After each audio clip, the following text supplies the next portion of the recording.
بسم الله الرحمن الرحيم الحمد لله رب العالمين والصلاة والسلام على سيدنا محمد وأهل بيته الطيبين الطاهرين. What are the dire consequences of being arrogant? What would happen to a person in this life first and in the hereafter second? Imam Ali alayhi salam says, ليس لمتكبر صديق. A person who's arrogant,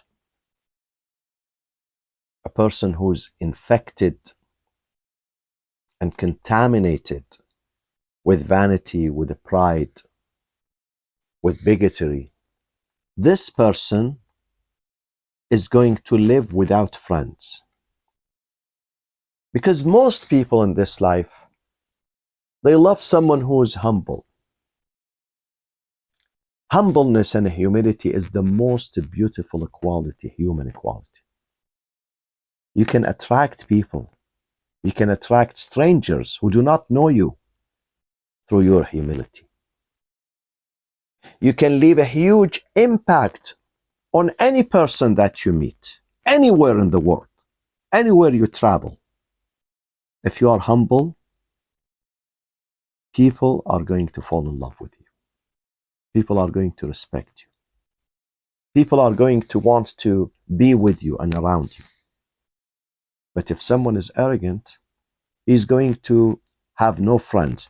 Even his immediate family members are going to abandon him.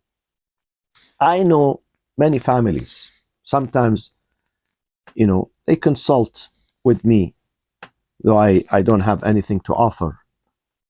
But out of their goodness, they have some trust. They come for consultation. And I see some spouses, some husbands and wives, they are trapped in an unhappy marriage. The main reason for that, they are unhappy because the partner, the spouse, is arrogant. He doesn't want to listen. He's always right and they are wrong. He's always better than them. He wants to be treated like a prince, like a king, like a monarch. And that does not work. Maybe your wife would be patient for some time, for a few months, for a few years, for a few decades.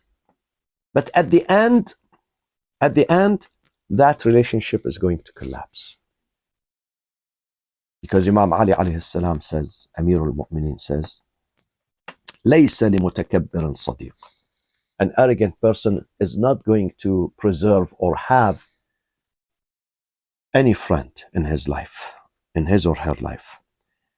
And the Prophet sallallahu alayhi wasallam, or Imam Ali alayhi salam says, لا يتعلم من يتكبر.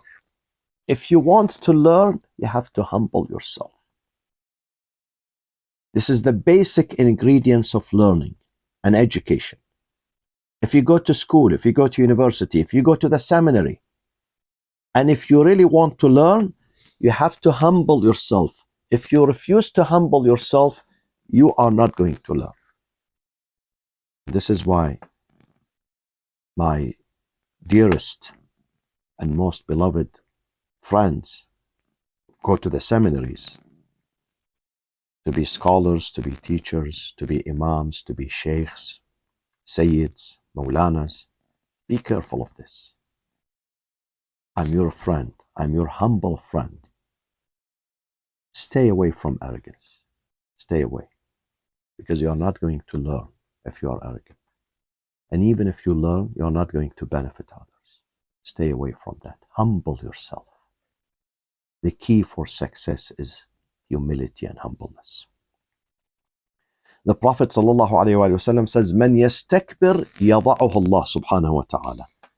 If you try to become arrogant and raise yourself above, God is going to degrade you. And if God decides to do something, you cannot stop him. You cannot challenge him. You cannot overturn his decision. Someone who thinks that he's becoming higher and higher,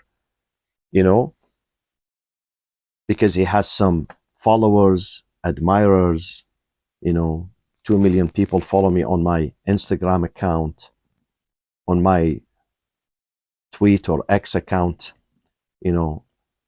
X platform. I have this much followers, so this means I am so important. So he or she are going to change their behavior. They become sometimes arrogant. That does not help you, because God is going to degrade that person. This is in this life. The consequences of arrogance in this life. What are the consequences of arrogance in the hereafter? Listen to what God says in his book. فَادْخُلُوا أَبْوَابَ جَهَنَّمَ خَالِدِينَ فِيهَا فَلَبِئْسَ مَثْوَى الْمُتَكَبِّرِينَ. It's going to be said to those arrogants, now the gates of Jahannam or hellfire is wide open for you. So please welcome, we welcome you. Red carpet, reception, entrance into the hellfire. فَبِئْسَ مَثْوَى الْمُتَكَبِّرِينَ. The worst place, the worst dwelling and abode the arrogants are going to receive. Imam al-Sadiq alayhi salam says, inside the hellfire, there is a place, a gorge, or a valley called Saqar, which is mentioned in the Quran. This name is mentioned in the Quran. Saqar. Saqar, if you will, it's the first class place in the hellfire. The worst place in the hellfire. This Saqar, this gorge or this valley, shaka ila Allah ta'ala shiddata harrih. He complained to God. He said, God, I'm too hot, too burning. I'm being hurt because of me being too hot and too burning. Imagine. So he asked God for permission to breathe out, so he can mitigate the heat. So when God asked Saqar to breathe out, and he did breathe out, what happened? فَأَحْرَقَ جَهَنَّمْ. He burnt down the entire hellfire. He destroyed the hellfire out of his own fire and his heat. Imam al-Sadiq says this place is reserved for those who are arrogant. We seek refuge in God. We seek refuge in him. We go back to him. We ask him his help, his guidance, so we can avoid being arrogant and we can lead a humble life, beautiful life, right to the last minute of our life. Assalamu alaikum wa rahmatullahi wa barakatuh.